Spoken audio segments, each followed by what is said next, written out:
This is Daily Flash with your hosts, Andrea Jackson and Mitch English. Trending news and entertainment. This is Daily Flash. Hey everybody, Mitch English here. Hi, I'm Andrea Jackson. This is Daily Flash, your source for trending news and entertainment. James, our producer, so we're like in a commercial break, and he goes, "Hey man, you guys know Frosty the Snowman walks on the flesh of other snowmen."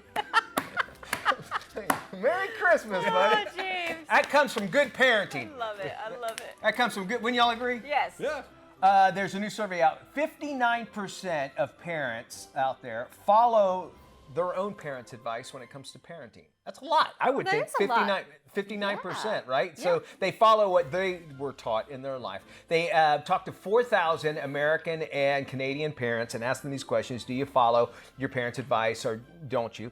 34% believe that their parents' advice is outdated. You're saying it's just outdated, forget it.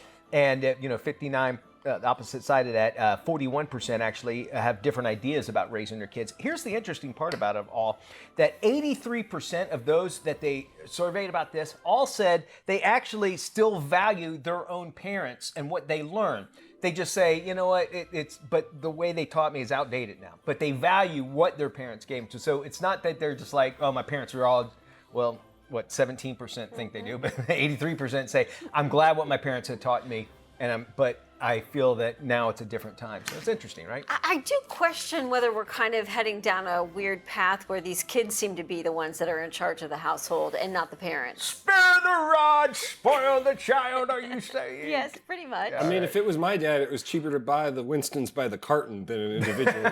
So that was the advice I got. The problem is that you couldn't put that on the back of your bike when he told you to go down to the store. Right, no, and get them. Yeah. Hey, sport, go down and get me.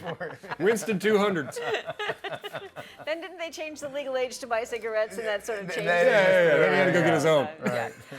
Three refs at a basketball game threw punches and tackled each other in the middle of play. This wasn't the NBA or even college, it was elementary Dear school. Lord.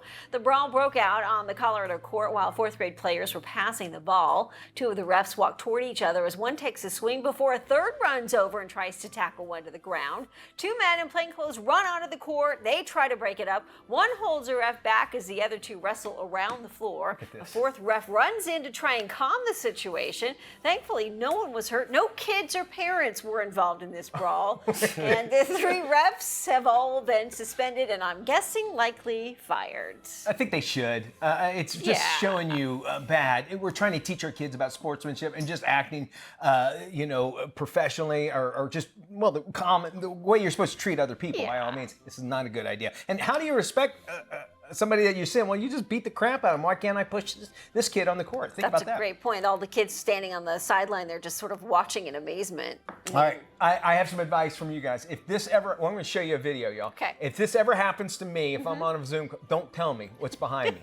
Okay. Because we're going to the land down under, and I want to show you how an on-camera discussion for an Australian podcast all interrupted. Well, you'll see what's behind them if you watch. Take a look. There are a lot of sophisticated brainwashing out there. What are you? The snake behind you. Snake behind you. Snake. Snake behind you. Okay, you can tell they're Australian because there's a snake behind you. They're all so calm. I'd be losing my mind. I think just in Australia, they just have a different way when it comes to creatures and that sort of thing. Andrew Ward is being interviewed, and you saw basically he looks back and goes, "It's a snake, huh?"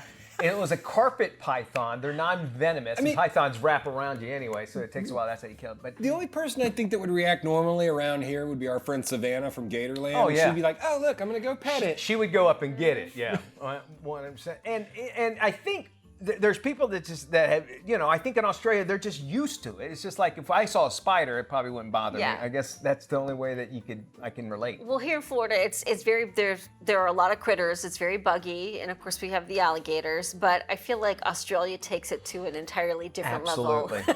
I mean, don't they have those one spiders that are like this big? Yes. Those wolf spider wolf things? Spiders, that's what they're called. I mean, like, it's regional, too. Like, out in Arizona, they see a scorpion, they go, Me, I'd go, what is that thing? Yeah. When I moved to Oklahoma, they were like, when I moved down, they go, "Hey, watch your bathtubs because the scorpions come up the whole time." I never take a bath. Right, that's what they would tell me all the time. No. Never saw one when I lived out there at all. More Flash after this.